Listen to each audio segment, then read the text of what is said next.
తెలుగు హీరోయిన్స్‌ని తెలుగు సినిమాల్లో తీసుకోవట్లేదు. తెలుగులో అసలు హీరోయిన్సే లేరు. తెలుగులో అసలు టాలెంటే లేదు. అసలు ఇవన్నీ ట్రూనా? ఈ వీడియోలో క్లియర్‌గా తెలుసుకుందాం. ఈ వీడియోని 3 సెగ్మెంట్స్‌గా డివైడ్ చేద్దాం. ఫస్ట్ 1990 కన్నా ముందు, దాని తర్వాత 1992 బాహుబలి ఎప్పుడైతే రిలీజ్ అయిందో అంతవరకు, దాని తర్వాత కోవిడ్ తర్వాత ఎప్పుడైతే పుష్ప ఇవన్నీ రిలీజ్ అయినాయో దీని తర్వాత నుంచి. సో టిల్ 1990 వరకు మోస్ట్లీ తెలుగు సినిమాల్లో తెలుగు హీరోయిన్సే ఉండేవారు. మనకు తెలుసు సావిత్రి గారు కానీ, జమున గారు కానీ వీళ్ళందరూ చాలా పెద్ద హీరోయిన్స్, వందల సినిమాలు కూడా చేశారు. కానీ 1990 తర్వాత మెల్లగా ప్రొడ్యూసర్స్ కానీ, డైరెక్టర్స్ కానీ కొత్త మొఖాలను చూపించాలి, ఆడియన్స్ తెలుగు ఫేసెస్కి అలవాటు అయిపోయారు, డిఫరెంట్ ఇండస్ట్రీస్ నుంచి తీసుకొద్దామని చెప్పి స్టార్ట్ చేశారు. హైదరాబాద్ అంటే ఇప్పుడు డెవలప్డ్ సిటీ, కానీ అప్పట్లో అంత డెవలప్డ్ సిటీ కాదు. సో దట్ ఫిల్మ్ స్కూల్స్ కానీ, మోడలింగ్ స్కూల్స్ కానీ అంత ఎక్కువ ఉండేవి కాదు. ఎక్కడ ఎక్కువ ఉండేవంటే బొంబాయిలో, కోల్కతాలో ఎక్కువ మోడలింగ్ స్కూల్స్ ఉండేవి. సో అక్కడ ఎక్కువగా మోడల్స్ అవైలబుల్గా ఉండేవారు.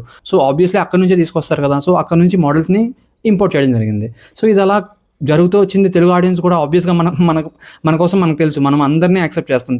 తమిళ ఫిల్మ్స్ని యాక్సెప్ట్ చేస్తాం, డబ్డ్ ఫిల్మ్స్ని కూడా మనం యాక్సెప్ట్ చేసి హిట్ చేస్తాం. అటువంటిది బాంబే ఏరియన్స్ వచ్చారు, వాళ్ళని కూడా యాక్సెప్ట్ చేయడం మొదలుపెట్టాం, వాళ్ళని కూడా లైక్ చేయడం మొదలుపెట్టాం. To be very frank and పచ్చిగా మాట్లాడుకోవాలనుకుంటే, తెలుగు హీరోయిన్స్ యాక్సెప్ట్ చేయని కొన్ని రోల్స్ కూడా బాంబే హీరోయిన్స్ యాక్సెప్ట్ చేసేవారు. న్యూడిటీ కూడా ఒక లెవెల్ కొంచెం ఎక్కువగా ఉండేది బాంబే హీరోయిన్స్తో. ఐటమ్ సాంగ్స్ కల్చర్ ఎక్కువగా పెరిగింది. సో ఇవన్నీ జరగడం వల్ల ఇంకా తెలుగు డైరెక్టర్స్ కానీ, తెలుగు ప్రొడ్యూసర్స్ కానీ బాంబే హీరోయిన్స్కి స్టిక్ అవ్వడం మొదలుపెట్టారు. కానీ 2015లో ఎప్పుడైతే బాహుబలి రిలీజ్ అయిందో అప్పటి నుంచి ఒక మూమెంట్ మొదలైంది. మన తెలుగు సినిమాస్లో తెలుగు హీరోయిన్స్ని తీసుకోవట్లేదు ఏంటి, 2015, 16, 17 ఆ టైం కోసం మాట్లాడుతున్నా, మన తెలుగు ఫిల్మ్స్లో తెలుగు హీరోయిన్స్ని తీసుకోవట్లేదు ఏంటి అని చెప్పి ఒక మూమెంట్ మొదలైంది.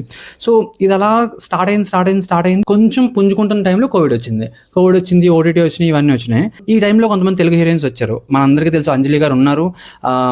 రీసెంట్గా రిలీజ్ అయిన Chennai love story film heroine కూడా తమిళ్లో ట్రై చేసేది, తెలుగులో కూడా ట్రై చేసేది.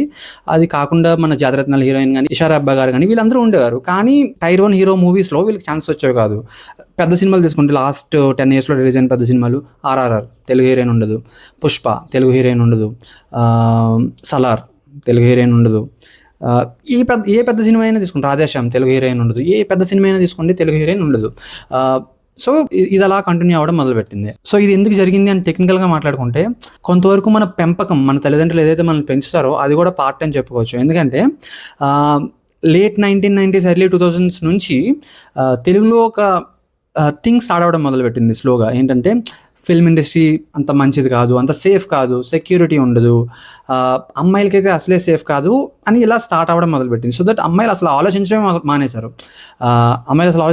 ఇక్కడ అమ్మాయిలు కూడా బాంబే వెళ్ళి మోడలింగ్ చేయడం, మళ్ళీ అక్కడ నుంచి రావడం మొదలుపెట్టారు. ప్రాపర్ బిజినెస్ టర్మ్స్లో మాట్లాడుకోవాలనుకుంటే మనం తెలుగు హీరోయిన్స్ని ప్రొడ్యూస్ చేయట్లేదు, దానికి తోడు తెలుగు హీరోయిన్స్కి డిమాండ్ కూడా లేదు మార్కెట్లో. సో ఆబ్వియస్గా ఇంకా చాప్టర్ క్లోజ్ అయిపోయింది అనమాట.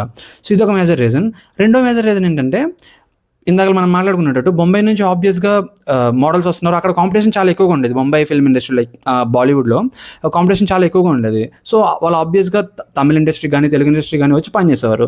అక్కడికన్నా ఇక్కడ వాళ్ళకి తక్కువ ఇచ్చినా కానీ నెంబర్ ఆఫ్ ఫిల్మ్స్ ఎక్కువ చేసేవారు. బెస్ట్ ఎగ్జాంపుల్ రకుల్ ప్రీత్ సింగ్ గారు. 2015 నుంచి 2020 వరకు ఎన్ని ఫిల్మ్స్ చేశారో ఆవిడకి లెక్కలేదు తెలుగులో. ఒకే ఫ్రైడే ఆవిడే యాక్ట్ చేసిన 2 ఫిల్మ్లు రిలీజ్ అయ్యేవి. ఇలా హీరోస్కి జరగడం నేను చూసాను, కానీ హీరోయిన్స్కి జరగడం చాలా లేరు. అటువంటిది ఆవిడకి జరిగేది. తెలుగులో హీరోయిన్స్ లేరా అంటే ఉండేవారు, కానీ రకుల్ ప్రీత్ సింగ్ అంటే అప్పుడు ఒక క్రేజ్. సో వాళ్ళని తక్కువ చేయడం కాదు, కానీ తెలుగులో కూడా హీరోయిన్స్ ఉండేవారు అదే టైంలో, కానీ తీసుకునేవారు కాదు.